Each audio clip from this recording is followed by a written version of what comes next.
வாசிக்க தெரிந்து கொள்ளப்பட்ட வேத பகுதி சங்கீதங்களின் புஸ்தகம் 112. அல்லேலூயா. கர்த்தருக்கு பயந்து அவருடைய கட்டளைகளில் மிகவும் பிரியமா இருக்கிற மனுஷன் பாக்கியவான்.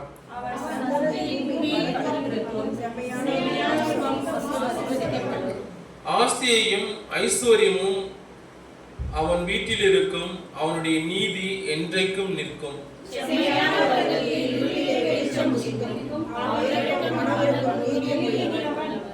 இறங்கி கடன் கொடுத்து தன் காரியங்களின் நியாயமானபடி நடப்பிக்கிற மனுஷன் பாக்கியவான்.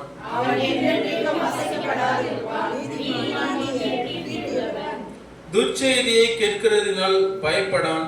அவன் இருதயம் கர்த்தரை நம்பி திடனாயிருக்கும்.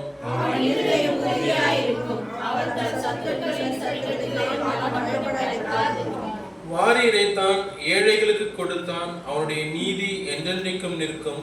அவன் கொம்பு மகிமையாய் உயர்த்தப்படும். துன்மார்க்கன் அதை கண்டு மனமடிவாகி தன் பற்களை கடிந்து கரைந்து போவான். துன்மார்க்கனுடைய ஆமென். கர்த்தருடைய பரிசுத்த நாமத்திற்கு மகிமை உண்டாவதாக. இன்றைக்கு நாம இந்த வேத வசனங்களை வாசிக்கும் பொழுது ஆராதனைக்கு முன்பாக சங்கீதம் 112 வாசிக்க கேட்டோம். இந்த 112வது சங்கீதத்தில் இருக்கக்கூடிய முதல் 3 வசனங்களை இப்பொழுது நான் கர்த்தருடைய நாமத்தினாலே உங்களோடு கூட பேசும்படி தேவன் உதவி செய்வாராக. அதில் முதலாவது வசனம் சொல்லுகிறது, அல்லேலூயா, கர்த்தருக்கு பயந்து அவருடைய கட்டளைகளில் மிகவும் பிரியமாயிருக்கிற மனுஷன் பாக்கியவான். இரண்டாவது, அவன் சந்ததி பூமியில் பலத்திருக்கும், செம்மையானவர்களின் வம்சம் ஆசீர்வதிக்கப்படும். மூன்றாவதாக, ஆஸ்தியும் ஐஸ்வர்யமும் அவன் வீட்டில் இருக்கும், அவனுடைய நீதி என்றென்றைக்கும் நிற்கும். இந்த 3 வசனங்களில் இருக்கக்கூடிய ஆசீர்வாதங்களை தான் இப்பொழுது இந்த ஆராதனைக்கு முன்பாக நாம் பார்க்க இருக்கிறோம். இப்ப இந்த முதல் வசனத்தை பார்க்கும் பொழுது இதுல 2 காரியங்கள் சொல்லப்பட்டிருக்கிறது. ஒன்று, கர்த்தருக்கு பயப்படக்கூடிய பயம். இரண்டாவது, அவருடைய கட்டளைகளில் பிரியமாயிருக்கிற மனுஷன். மூன்றாவது காரியம், அவன் சந்ததி. நாலாவது காரியம், அவனுடைய வம்சம். ஐந்தாவது காரியம், அவனுடைய வீடு. ஆறாவது காரியம், அவனுடைய நீதி. இப்படி இந்த 3 வசனங்களில் சொல்லப்பட்டிருக்கிற அழகான காரியங்கள். ஒரு மனுஷன் கடவுளுக்கு பயப்படும் போது, ஒரு மனுஷன் கடவுளுக்கு பிரியமுள்ள மனுஷனா அவன் இருக்கும் பொழுது, அவன் வாழ்க்கையில் அவன் எந்தெந்த நன்மைகள் எல்லாம் பெற்றுக்கொள்கிறான் அப்படிங்கிறது தான் இந்த 3 வசனங்கள் தெளிவாக சொல்லும். அப்போ இந்த முதல் வசனங்கள்ல மிக தெளிவாக பாக்கியவான் அப்படிங்கிற ஒரு வார்த்தையை தேவன் பயன்படுத்தி இருக்கிறார். நிறைய பாக்கியவான்களை குறித்து வேதம் சொல்லுகிறது. ஆனால் இங்கே ஒரு பாக்கியவானை குறித்து சொல்லப்பட்டிருக்கிறது, அவருடைய கட்டளைகளில் பிரியமாய் இருக்கிற மனுஷன் பாக்கியவான். தேவனுடைய கட்டளைகளில் பிரியமா இருக்கிற மனுஷன். ஆமா, அப்படின்னா கடவுள் நம்மோடு கூட பேசக்கூடிய வார்த்தைகள் மேல் பிரியம் வைத்திருக்கக்கூடிய மனிதர்கள், அவர்கள் பாக்கியவான். அப்போ நான் அந்த வார்த்தையின் மேல பிரியம் வைத்தாதான் அந்த வார்த்தைக்கு நான் கீழ்ப்படிய முடியும்.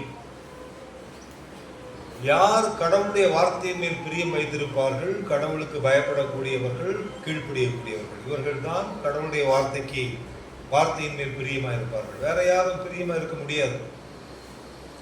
இந்த காதலை கேட்டு அந்த காதலை விட்டு போயிட்டே இருப்பாங்க. ஆமா,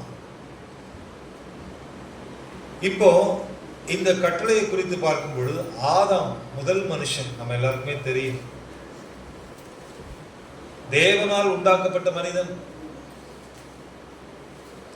இப்போ அந்த மனுஷன் முதலாவது சுவாசத்தை பெற்றவன், கடவுளின் சுவாசத்தை பெற்ற மனுஷன், ஜீவ சுவாசத்தை பெற்ற மனிதன்.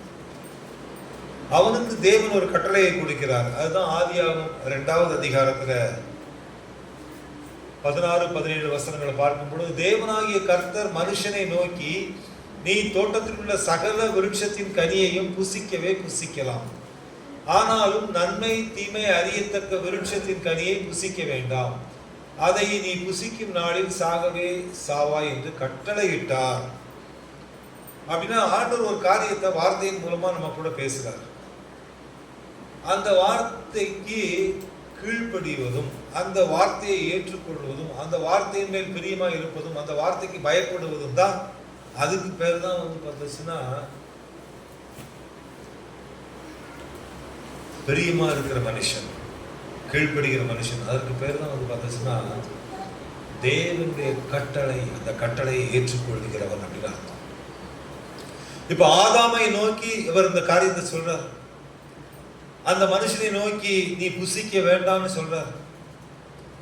ஆனா அவன் என்ன பண்ணான்? கட்டளையை மீறினானா, கட்டளையை கீழ்ப்படிந்தானா? நம்ம எல்லாருக்குமே தெரியும், தேவன் சொன்ன கட்டளையை மீறின ஆதாம், அவர் சொன்ன வார்த்தைக்கு கீழ்ப்படியாத ஆதாம், அவர் சொன்ன வார்த்தையை குறித்து பயப்படாத ஆதாம், கடவுளுக்கு பயப்படாமல் அவருடைய வார்த்தைக்கு கீழ்ப்படியாமல் அவன் செயல்பட்டான் அப்படிங்கிறத நம்ம பார்க்கலாம். இப்போ அவனை குறித்து பரிசுத்த தேவன் அவனோடு பேசின வார்த்தை ஆதியாகமம் 3:17 பின்பு அவர் ஆதாமை நோக்கி, நீ உன் மனைவியின் வார்த்தைக்கு செவி கொடுத்து புசிக்க வேண்டாம் என்று நான் உனக்கு விலக்கின விருட்சத்தின் கனியை புசித்தபடியினாலே பூமி உன்னிமித்தம் சபிக்கப்பட்டிருக்கும், நீ உயிரோடு இருக்கும் நாளெல்லாம் வருத்தத்தோடே அதன் பலனை புசிப்பாய். இப்போ ஆதாம் கடவுளின் கட்டளைக்கு கீழ்ப்படியாதபடியினாலே பரிசுத்த தேவனுடைய ஆசீர்வாதத்தை இழந்தான்.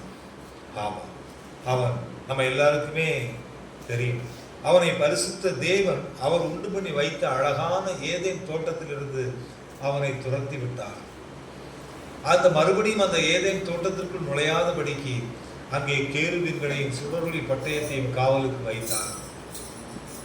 ஜீவ விருட்சத்திற்கு போகும் வழியை அவர் தடை செய்தார். தேவனுடைய ஆசீர்வாதத்தை இழந்து போன ஆதாம், தேவனுடைய கோபத்திற்கு ஆளான ஆதாம், காரணம் தேவனுடைய கட்டளைக்கு கீழ்ப்படியாமல் போனபடினாலே, அவருக்கு பயப்படாமல் போனபடினாலே. ஆதாமுக்கு கொடுக்கப்பட்ட கட்டளைக்கு ஆதாம் கீழ்ப்படியவில்லை. கர்த்தருக்கு பிரியமானவர்களே, இங்கே கட்டளைக்கு கீழ்ப்படியாத ஆதாமை குறித்து பார்த்தோம். இப்பொழுது கட்டளைக்கு கீழ்ப்படிந்த ஆபிரகாமை குறித்து பார்ப்போம். ஆபிரகாமுக்கு கொடுக்கப்பட்ட கட்டளை ஆதியாகமம் 22வது அதிகாரம். நம்ம எல்லாருக்குமே தெரிஞ்ச ஸ்டோரி தான். தன்னுடைய அந்த ஒரு காரியத்தை அழகா பாருங்க. ஆதியாகமம் 22:2 படி, அப்போது அவர் உன் புத்திரனும் உன் ஏகசுதனும் உன் நேசகுமாரனாகிய ஈசாக்கை நீ இப்போது அழைத்துக் கொண்டு மோரியா தேசத்துக்கு போய் அங்கே நான் உனக்கு குறிக்கும் மலைகள் ஒன்றின் மேல் அவனை தகன பலியாக பலியிடு என்று சொன்னார்.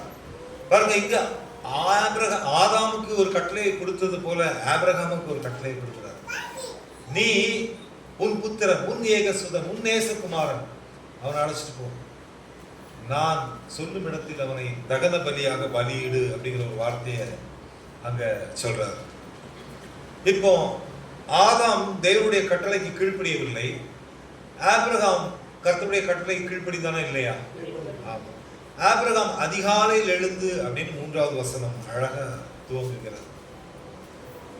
அந்த தேவன் சொல்லப்பட்ட இடத்துக்கு அங்கே தன் மகனை அழைத்து கொண்டு வந்து தேவன் சொன்னபடியே ஒரு பலிபீடத்தை உண்டாக்கி அந்த பலிபீடத்திலே அந்த தன்னுடைய ஒரே குமாரனை அதிலே வைத்து கட்டி அவனை கொலை செய்யும்படிக்கு, அவனை பலி செலுத்தும்படிக்கு தன் கத்தியை உயர்த்தி வெட்டும்படிக்கு கையை நீட்டுவதை பார்க்கின்றோம். அதாவது கடவுள் என்கிட்ட இந்த வார்த்தையை சொல்லியிருக்கிறார். அந்த வார்த்தைக்கு கீழ்ப்படி தன் சொந்த குமாரன் என்றும் பாராமல் தகன பலியாக பலியிட ஒப்பு கொடுத்த ஆபிரகாம், அதை தேவன் பார்க்கிறார். அப்போதான் ஆண்டவர் என்ன சொல்றாருன்னா, அங்க அந்த 12வது வசனத்தில் அழகா சொல்றாரு, அப்பொழுது அவர் பிள்ளையாண்டான் மேல் உன் கையை போடாதே, அவனுக்கு ஒன்றும் செய்யாதே, நீ அவனை உன் புத்திரன் என்றும் உன் ஏகசுதன் என்றும் பாராமல் எனக்காக ஒப்பு கொடுத்தபடினால் நீ தேவனுக்கு பயப்படுகிறவன், நீ தேவனுக்கு பயப்படுகிறவன், நீ தேவனுக்கு பயப்படுகிறவன் என்று இப்பொழுது அறிந்திருக்கிறேன் என்றார். தேவனுக்கு பயப்படுகிற மனுஷன். எவ்வளவு அழகான ஒரு வார்த்தை. கர்த்தருக்கு பயப்படுகிற மனுஷனாக அங்கே ஆபிரகாம் தன்னை காண்பிப்பதை பார்க்கின்றோம். இன்றைக்கு பார்த்த வேத வசனத்துல, வேத வாசிப்புல பிரபு வாசிக்கும் போது அல்லேலூயா, கர்த்தருக்கு பயந்து. ஒரு மனுஷன் எப்போ கர்த்தருடைய கட்டளைக்கு கீழ்ப்படிவான் அப்படின்னா கர்த்தருக்கு பயப்படும் போது மட்டும்தான். அவன் மனுஷனுக்கு பயப்படுற வரைக்கும் தேவனுடைய வார்த்தைக்கு கீழ்ப்படியவே மாட்டான். எப்போ தேவனுடைய கட்டளைக்கு கீழ்ப்படிவான்னா கடவுள் பயம் இருக்கும்போது மட்டும்தான் கீழ்ப்படிவான். இன்றைக்கு அநேகர் நான் சொல்லக்கூடிய வார்த்தைகளுக்கு கீழ்ப்படிவது. ஏன்னா மனுஷனுக்கு பயப்படக்கூடிய பயம் கடைசி வரைக்கும் முள்ளு மேலவே நடந்துட்டு இருப்பாங்க. ஏன்னா மனுஷனுக்கு பயப்படக்கூடிய பயம். ஒரு மனுஷன் எப்ப கர்த்தருக்கு பயப்படுறானோ நிச்சயமா இங்கே கர்த்தர் அவனை ஆசீர்வதிப்பார். ஆபிரகாமுக்கு வந்த சோதனை இங்க யாருக்குமே வரல. உன் பிள்ளையை கொலை செய். இன்னைக்கு பிள்ளைக்காக வீடு கட்டுவோம், பிள்ளைக்காக திருமணம் பண்ணுவோம், பிள்ளைக்காக நகை வாங்குவோம், பிள்ளைக்காக எல்லா காரியங்களையும் செய்வோம். ஆனா பிள்ளையை கொல்ல எந்த தகப்பனும் வரமாட்டான். பிள்ளையை கொலை செய். ஆனா இங்க ஆபிரகாமோடு கூட கர்த்தர் கொடுத்த கட்டளை, உன் பிள்ளையை கொலை செய், எனக்கு பலியாக ஒப்புக்கொடு. அவனுக்கு கடவுள் பயம் இருந்ததுனால, கர்த்தருக்கு பயப்படக்கூடிய பயம் இருந்ததுனால அதை செய்ய ஆயத்தமானான். தேவனுக்கு கொலை செய்ய சொல்லி அது அவனுடைய நோக்கம் அல்ல. அவன் உண்மையிலேயே தெய்வத்திற்கு பயப்படக்கூடியவனா என்பதை அவன் அறியும்படி. அப்ப இங்க பார்க்கும்போது அவன் ஆண்டவரை சாட்சி கொடுக்கிறாரு, நீ தேவனுக்கு பயப்படுகிறவன் என்று இப்பொழுது உன்னை அறிந்திருக்கிறேன். அல்லேலூயா. அப்ப பாருங்க, ஆதாம் மனைவிக்கு பயப்படுகிறவன், ஆபிரகாம் தேவனுக்கு பயப்படுகிறவன்.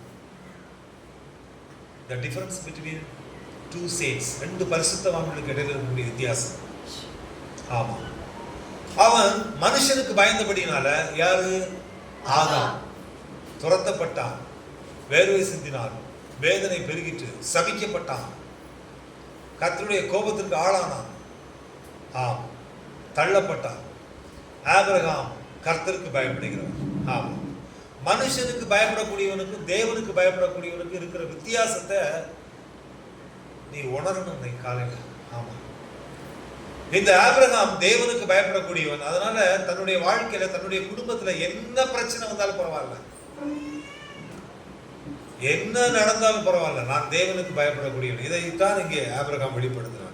இப்போ ஆபிரகாம் வெளிப்படுத்தினதுனால நம்ம சங்கீதம் 112 படிச்சோம், 1, 2, 3 வசனங்கள்ல ஒரு மனிதன் கர்த்தருக்கு பயந்து அவர் கட்டளைக்கு கீழ்ப்படியும் போது அங்கே சங்கீதம் 112:2 அவன் சந்ததி, அவன் வம்சம், 3வது வசனம் அவனுடைய வீடு, அவனுடைய நீதி. ஆமா,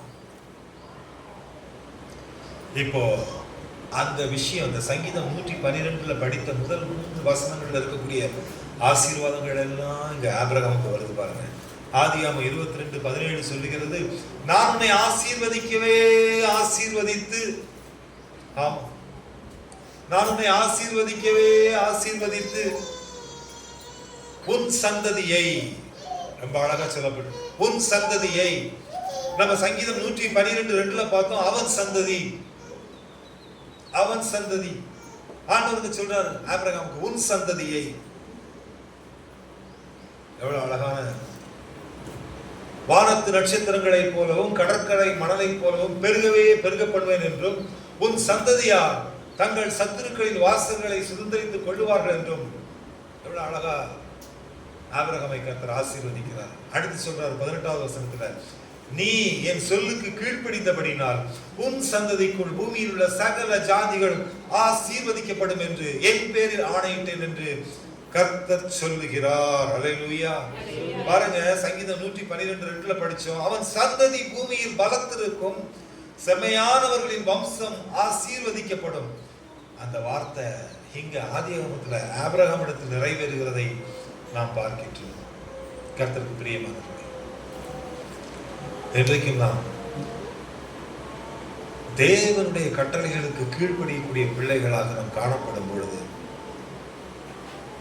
நம்முடைய சந்ததி பூமியில ஆசீர்வதிக்கப்படும், நம்முடைய வம்சம் பூமியில ஆசீர்வதிக்கப்படும், நம்முடைய வீடு தேவனால் ஆசீர்வதிக்கப்படும்.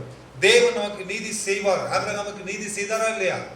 ஆபிரகாம் தேவனை விசுவாசித்தான், கர்த்தர் அதை அவனுக்கு நீதியாக எண்ணினார் என்று சொல்லி ஆதியாகமம் 15:6 பார்க்கிறோம். அப்ப இன்றைக்கு பரிசுத்த தேவன் இந்த ஆராதனைக்கு முன்பாக கர்த்தருக்கு பிரியமானவர்களே, தேவனுடைய கட்டளைகளில் மிகவும் பிரியமாயிருக்கிற மனுஷன் அந்த பாக்கியத்தை நாம் பெற்றுக்கொள்வோம். என்னென்னலாம் பாக்கியத்தை கர்த்தர் கொடுக்கிறார். அதனால நாம் தெய்வத்திற்கு பயப்படக்கூடியவர்களாக, தெய்வத்தினுடைய வார்த்தைக்கு கீழ்ப்படியக்கூடியவர்களாக நாம் காணப்படுவோம். சங்கீதம் 128 எல்லாருக்கும் தெரிந்த காரியங்கள். ஆமா, அந்த 1 முதல் 4 வரை சொல்லக்கூடிய வசனத்துல, ஆமா, கர்த்தருக்கு பயந்து அவர் வழிகள் நடக்கிற மனுஷன் பாக்கியவான். ஆமா, அவர் சொல்றாரு, அவருடைய கையின் பிரயாசத்தை நான் ஆசீர்வதிப்பேன், அதுல சாப்பிடுவான். அவருடைய மனைவி, அவருடைய பிள்ளைகள், அந்த குடும்பத்தை கர்த்தர் ஆசீர்வதிக்கிறார். இதோ கர்த்தருக்கு பயப்படுகிற மனுஷன். நாம் அப்படிப்பட்ட ஆசீர்வதிக்கப்பட்ட பிள்ளைகளாக மாறும்படிக்கு கர்த்தர் இந்த ஆராதனைக்கு முன்பாக நாம் நம்மை ஒப்புக்கொள்வோம். 1, 2, 3 வசனங்கள். அல்லேலூயா. கர்த்தருக்கு பயந்து அவருடைய கட்டளைகளில் மிகவும் பிரியமாயிருக்கிற மனுஷன் பாக்கியவான். அவன் சந்ததி பூமியில் பலத்திருக்கும். செம்மையானவர்களின் வம்சம் ஆசீர்வதிக்கப்படும்.